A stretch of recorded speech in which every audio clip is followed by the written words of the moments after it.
बड़ा बवाल हुआ था उसमें, क्या था पूरा मामला? मुख्तार अंसारी से जहां तक है, मैं 2002 में यहाँ पर एक कांड हुआ था, कुछ स्केप हुआ था, उस दौरान मुझको यहाँ ट्रांसफर करके भेजा गया, जबकि मेरा होम डिस्ट्रिक्ट लखनऊ है। ये इसी आवाज से विभाग में मैंने ज्वाइन किया था, और 2002 में जब मैं यहाँ पर मुझे ट्रांसफर किया गया, उस समय मुख्तार अंसारी यहाँ नहीं थे। लेकिन चूंकि ये राजधानी की जेल है, तो यहाँ नेता विभिन्न आया करते हैं जेल में, और उन लोगों का ऊंच नीच की स्थिति बनी रहती है। मुझको यहाँ पर 3 लोगों का ट्रांसफर किया गया। श्री संजीव त्रिपाठी जेल अधीक्षक का यहाँ पर भी ट्रांसफर किया गया, ललित मोहन जी थे, और मेरा किया गया। कोई आना नहीं चाहता यहाँ पर भी, कौन लफड़े में बिना मतलब पढ़ना चाहे। लेकिन मेरी आईजी से बात हुई, मैंने उनको अपना तरफ से बताया कि मेरा होम डिस्ट्रिक्ट लखनऊ है, और क्योंकि जेलर की पोस्टिंग होम डिस्ट्रिक्ट में नहीं होती है। उन्होंने कहा आपको चुना गया है। मैंने कहा ठीक है, मैंने ज्वाइन किया। उसके बाद संजीव त्रिपाठी जी भी हमारे आए। तो यहां पर जब मैं आया, उसके कुछ समय बाद मुख्तार अंसारी यहां पर आगमन हुआ। मैं 2002 से 2003 तक यहां पर रहा। ये दिल्ली थे उस वक्त, दिल्ली से यहां पर आए थे, जबकि शक्ति परीक्षण था यहां पर, सदन में होना था। और उस समय जब इनको जेल पे लाया गया, तो इन्होंने क्या किया कि इन्होंने डीएम से फोन आया मेरे पास कि वो मुख्तार अंसारी आ रहे हैं। मैंने कहा मुख्तार अंसारी आ रहे हैं, कोई वारंट तो है नहीं उनका। तो उन्होंने कहा नहीं, मैं ऑर्डर दे रहा हूं, आप उनको ले लीजिए। मैं बता रहा हूं कि कितना दबाव रहता है, कितना प्रेशर रहता है अधिकारियों का।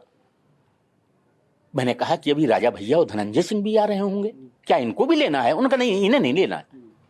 मैंने कहा तो मेरे पास कोई ऑर्डर होना चाहिए जिसके आधार पर मैं इनको रोक सकूं या कर सकूं। तो मैंने एक लेटर लिया उनसे, ये आ गए थे इन्होंने। मैंने कहा कि एक एप्लीकेशन दे दीजिए। मैंने एप्लीकेशन भिजवाई, इनकी टेररिज्म उसी समय इनका आ गया, ऑर्डर आ गया कि मतलब उस पर उन्होंने लिख दिया कि इनको ले लें। ठीक है, इन्होंने फ्रेश होंगे थोड़ा, और इसके बाद फिर सदन में जाएंगे। मैं जानता था कि ये कलाकार आदमी हैं, ये आने के बाद ये तुरंत कुछ ना कुछ एक्शन रिएक्शन जरूर दिखाएंगे, और हुआ ही हुआ। 1 घंटे बाद एक यहां लोकल कोर्ट से वारंट आ गया, बी वारंट आ गया कि इनको अग्रिम आदेशों तक यहीं रखा जाए। चूंकि ये दिल्ली से जो आए थे, तो वहां के न्यायालय का ये आदेश था कि इनको सदन में उपस्थित होने के बाद वापस कर दिया जाए। दिल्ली पुलिस इनको लेकर आई थी। इन्होंने कहा कि गेट पर ही हुज्जत स्टार्ट हुई, पहले तलाशी पलाशी दुनियादारी की। इसके बाद इन्होंने कहा कि मैं तो अब मेरा वारंट आ गया है, मैं तो अब यूपी का आदमी हो गया, दिल्ली का तो हूं नहीं। मैं दिल्ली पुलिस से नहीं, यूपी पुलिस से जाऊंगा जेल में। मैंने कहा कि मेरे तो अधिकार में है नहीं कि यूपी पुलिस ले जाए, दिल्ली पुलिस जाए, ये पुलिस जाने। इन्होंने कहा मैं जाऊंगा ही नहीं जेल, सदन में। और आप अवस्थी जी समझ नहीं रहे हैं, स्थिति ऐसी रहती है, और हमें भी वैसे ही। अच्छा, हमारा मतलब ही नहीं रहता उसने 376 किया, 302 किया, 307 किया, हम क्या जाने, ना हम मौके पे रहे ना रहे, वो तो जैसे कृत्य करता है। हाँ, एक बात जरूर आती है, एडमिनिस्ट्रेशन में कोई हमारे दिक्कत पैदा ना हो। मुख्तार अंसारी जेल के अंदर आ गए, इन्होंने आर्म मंगवाया था, हथियार मंगवाया, वेपन मंगवाया था, इनका आदमी लेकर आया था। मुलाकात लेते समय देखना पड़ता है कि ये पहले आया है, नहीं आया है, कौन है, कैसा है, कोई बात ना हो जाए। मैंने बताया ना कि हमको कुछ चिंता बनी रहती है। जब वो आदमी आया और उसने कहा मैं मुख्तार से मिलना चाहता हूं, मैंने कहा नहीं, मैं तो जानता नहीं, पहले देखा भी नहीं आपको, मैं तो परमिट नहीं करता। इनके पास सूचना का ये अलर्ट थे, क्योंकि मालूम था कि कहीं पकड़ा गया तो मामला ही बिगड़ जाएगा। ये गेट पर तुरंत आ गए, और गेट पे आने के बाद इन्होंने कहा कि अरे आप हमारा आदमी रोक दिया। मैंने कहा भाई मैं जेलर हूं, रोकूंगा तो मैं जरूर ही। उन्होंने कहा ये मेरे 2 आदमी जा रहे हैं, इनको रोक के दिखाइए, हिम्मत हो तो। अच्छा, मैं खड़ा हो गया, मैंने कहा इनकी हिम्मत हो तो ये 2 कदम आगे बढ़ के दिखा दें। माफिया के लिए तो बहुत बड़ी बात हो गई। इन्होंने फौरन कहा कि बाहर निकल के दिखाइए, मूछ मुड़ा दूंगा मैं। मुख्तार ने कहा, मुख्तार के शब्द थे। मैंने कहा मैं बाहर निकल रहा हूं। आप समझें कि उस समय संजीव माहेश्वरी जीवा भी वही उसी के साथ बंद था, वो भी आया था वहीं पर ही। उनके 2-3 आदमी थे। ये एकदम से ही इन्होंने उससे पिस्टल लेकर मुझ पर तान दी। अच्छा, पिस्टल आ चुकी थी अंदर? पिस्टल क्या चुकी थी, वो आदमी जो था उलझन तलाशी पर ही तो फंसी हुई थी मामला।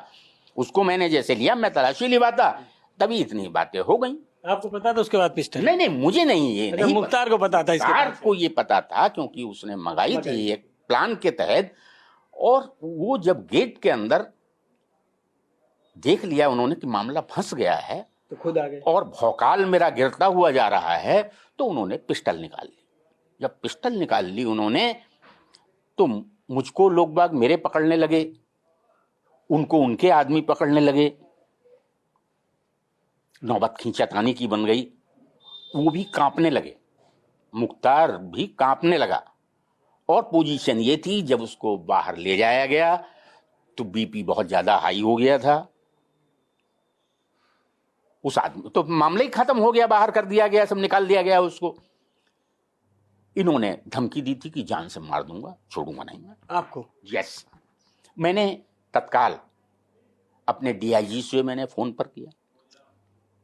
डीआईजी को, हमारे जेल के डीआईजी को गाली दे चुका था ऑफिस के अंदर। इतना बेखौफ था ये? बेखौफ तो बेअंदाज। बताने की बात है। ये तो वो पर्सनालिटियां थी कि आदमी को इशारा कर दें तो वो गायब हो जाए।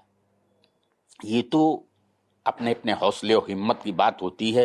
नहीं, आपको डर नहीं लगा कि मतलब यहाँ पर 2-2 जेलरों का जो है मर्डर भी हो चुका था, और भी कई जगह जेलरों पे हमला हुआ, आप सीधे मुख्तार अंसारी से भिड़ गए, जिसने चैलेंज दे दिया कि मैं तो मूंछ मुड़ा दूंगा। उसके बाद नहीं साहब, उसने खुलेआम कहा कि आपको जिंदा नहीं छोड़ूंगा।